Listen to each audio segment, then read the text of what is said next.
We've just had some rain, which is first rain in 6 weeks, I think.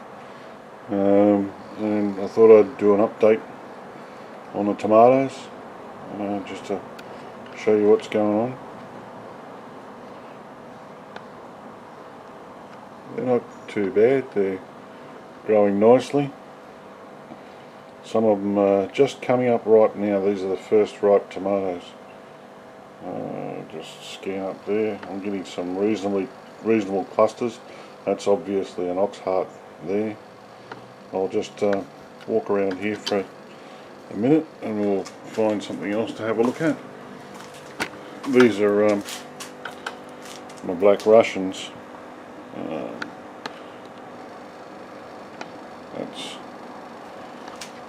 I'll just give you something for perspective. That's my hand behind the Black Russians. They're not a bad sort of a size at the moment. Zooming back out. We'll go in over here. Not very good in there. You can see there's a few tomatoes in there. I'll just go around the side.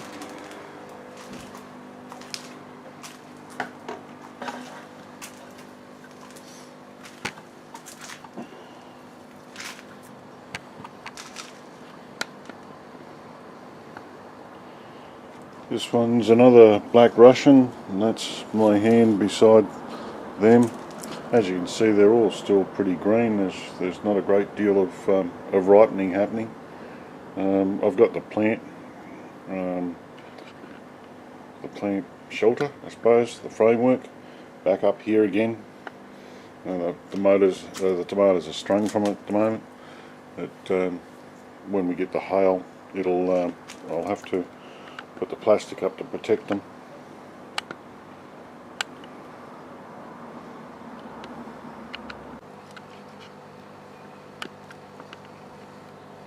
That's some. I've been pretty lucky with the way the tomatoes are growing fairly low down on the buckets.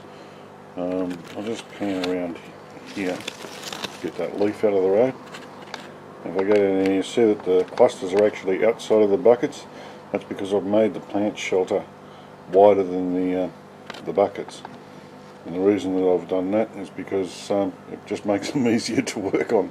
I string them out to the outside, and then I can run them over the crossbar and then back up to the top, and that gives me plenty of room. I've taken the capsicums out of the NFT channels. The NFT channels, they broke their mountings on the wall once the roots grew a bit, and the weight of the water plus the weight of the fruit, it just broke the brackets. So I've transferred the capsicums to deep water culture buckets. We've got a few fruit that are coming on down there. I'm quite pleased with the way they like it. They're all flowering again, so yeah, something will happen with that.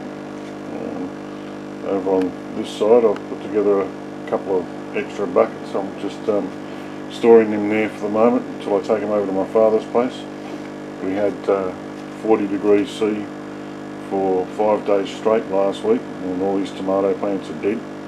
So I just took a couple of my cuttings and put them in DWC buckets, and I'll be taking them over to Dad.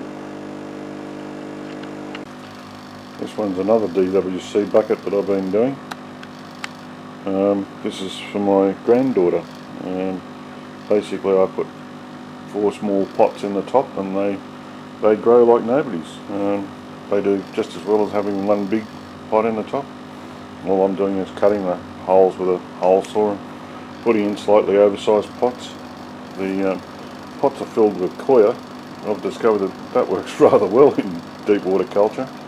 It's probably not all that pure a technique, but it seems to work pretty good. The tomatoes love it, so that's what I'm doing. My NFT rails suffered a fair bit of damage in the when they collapsed off the wall. All my bean plants got broken. Like you can see, this little fella here is just a stump, and there's a big hole in the middle of the NFT rails where most things got damaged. My little cherry tomato got all broken up. You can see there that We've got a big split in the middle of the stalk.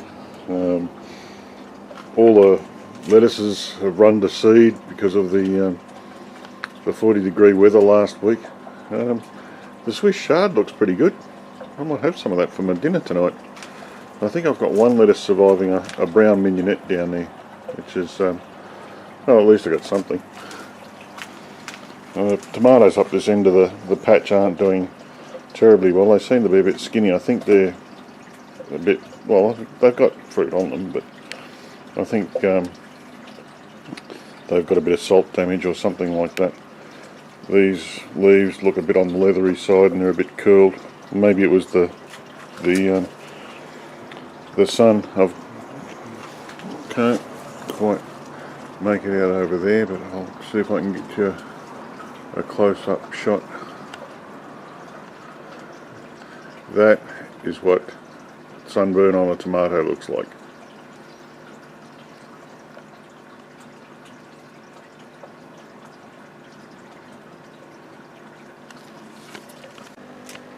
Just thought I'd show you this little fella too while I'm here. That's basil. It's about a foot high. It absolutely loves this tomato mixture. Anyhow, I think what I'm going to do with these tomatoes at the moment, oh, I forgot to show you the cherry tomatoes. Cherry tomatoes are doing fine. There are plenty of them. If you look at the size of them compared to my hand, they're all a good size. Got a couple of ripening ones over the back here. They'll do alright. Yeah, what I'll do is I'll give this another couple of weeks till I get some of the tomato weight out of it. Then I'm going to start hacking it back fairly substantially to get rid of all of the extra runners that I've let run all over the place.